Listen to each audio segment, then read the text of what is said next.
সাম্প্রতিক দিনগুলোতে বিশ্বের রাজনৈতিক মঞ্চে উত্তেজনা বেড়েছে। ইরান কি সত্যিই যুক্তরাষ্ট্রের সাথে সরাসরি যুদ্ধের পথে যাচ্ছে?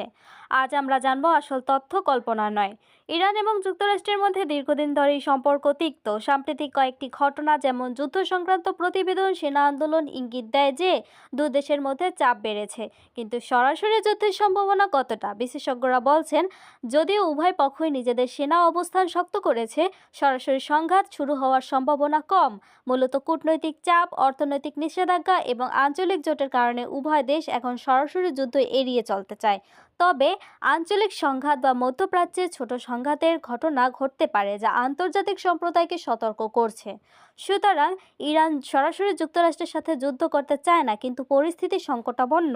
আমাদের সবাইকে সত্যিকার তথ্যের দিকে নজর দিতে হবে এবং অযথা ভয় তৈরি করা থেকে বিরত থাকতে হবে। ভিডিওটি যদি আপনার কাজে আসে তাহলে লাইক ও সাবস্ক্রাইব করতে ভুলবেন না।